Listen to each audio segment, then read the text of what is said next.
Olá sonhadores, tudo bem com vocês? Meu nome é Bel e este é o canal dos sonhos. Já no começo desse vídeo eu quero pedir que você deixe o seu like nesse vídeo para mostrar que você apoia o canal dos sonhos e que você também tá gostando do conteúdo que eu tô postando nesse canal. Se você ainda não é inscrito, não esquece de clicar aqui embaixo, inscrever-se e também aproveita para ativar o sininho de notificações para não perder mais nenhum vídeo novo que eu estou postando nesse canal. Toda semana tem sempre um vídeo novo, um vídeo feito com muito carinho para vocês. Então eu queria pedir humildemente que vocês compartilhem esse vídeo com os amigos, com os vizinhos, com a família. Ajude o canal dos sonhos a crescer. E se você quiser compartilhar conosco algum sonho que você teve, você pode mandar para sonhoserelatos@gmail.com, esse e-mail que aparece aqui na tela, que eu prometo compartilhar com todos deste canal e tentar te ajudar a entender o significado deste sonho. Esse é um daqueles sonhos que a gente faz releitura de algum evento que realmente aconteceu. E também é um sonho que eu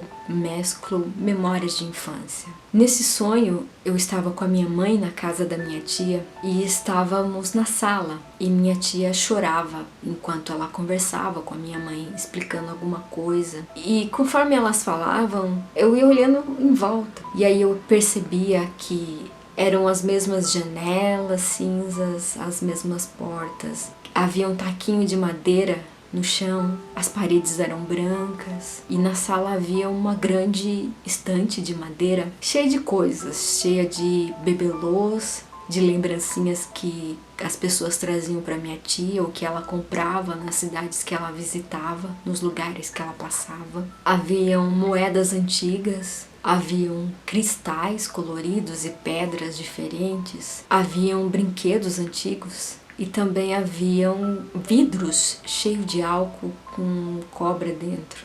Vidro com cobre e álcool. Ela tinha pelo menos uns 4, 5 desses na sala. A minha mãe e a minha tia fumavam e depositavam as cinzas dos cigarros num cinzeiro de madeira que parecia um pé de mesa, sabe? Todo adornado, todo trabalhado. É desses cinzeiros, se não me engano, dos anos 60. Ela tinha um desses.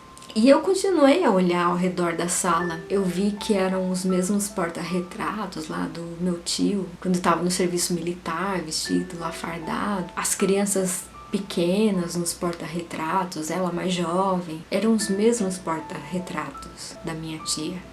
E eu me dei conta que eu estava no lugar certo, mas no tempo errado. No lugar certo porque realmente ali era a casa da minha tia, era a sala da minha tia, mas no tempo errado porque nitidamente era uma memória de criança, uma memória lá dos meus 7, 8 anos de idade, que não correspondia a nada com o que a casa que a minha tia teria na atualidade, né? Totalmente diferente, uma memória de criança resgatada nesse ponto. A minha mãe e a minha tia conversavam e minha mãe consolava a minha tia enquanto eu estava sentada no sofá e passava a mão nele. No que eu passei a mão no sofá, que eu senti a textura, me veio na mente a imagem da minha prima e a imagem dela muito abatida, muito magra, pele pálida, cabelo cheio de falhas. Ela tinha um cabelo preto muito bonito, mas aí quando ela ficou doente, ela ficou cheia de falhas no cabelo e o cabelo ralo. E aí eu me recordei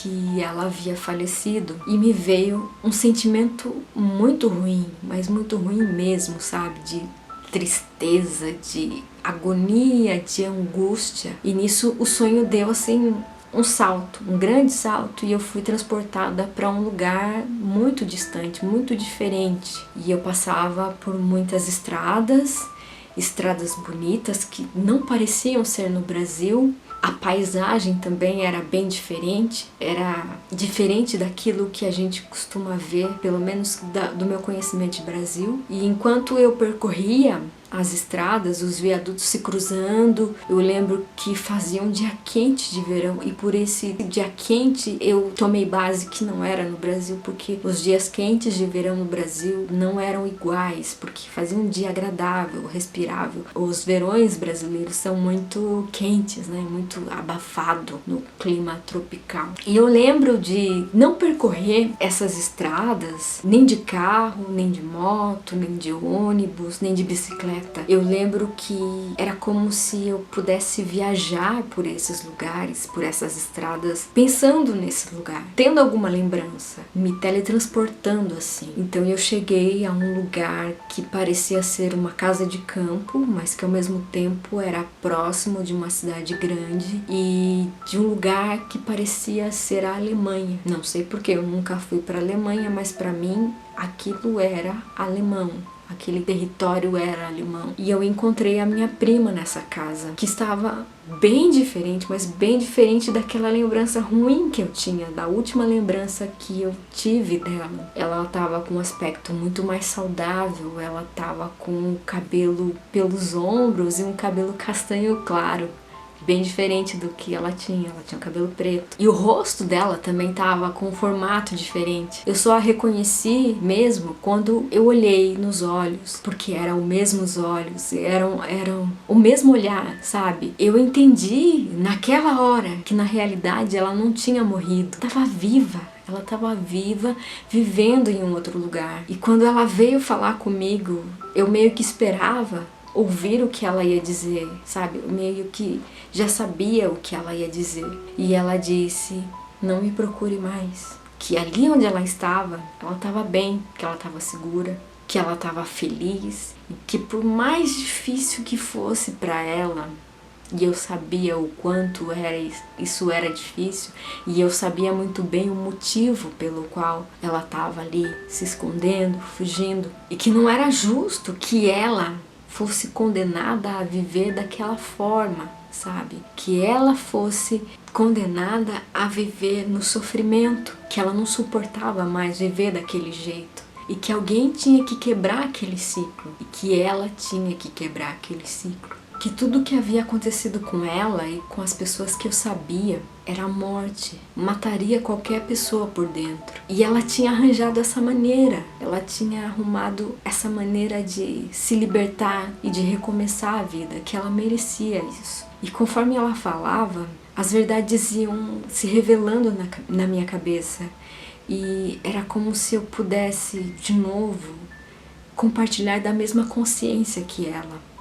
Ela ia falando e era como se um filme fosse passando na minha cabeça, como se fossem as minhas memórias. Eu ia entendendo tudo que ela estava falando, mesmo cifrado, eu ia entendendo o que ela ia falando, e ia sofrendo as mesmas dores, e ficava com o coração apertado, e ficava angustiada, e ficava com aquela sensação de opressão, com o coração oprimido. Eu lembro de falar para ela agora, você tá livre. E no que eu falei agora, você tá livre, eu senti o meu peito abrir, sabe? Ele abriu e foi como se eu tivesse me libertado também. E eu tive uma sensação assim, muito grande de alívio. E no que eu tive aquela sensação de relaxamento, de alívio, eu acordei. O recado recebido no sonho. Como eu disse, este foi um daqueles sonhos que a gente faz uma releitura de fatos, de coisas que aconteceram na vida real, como por exemplo, a casa da minha tia era desse jeito mesmo, como eu me lembrava na infância.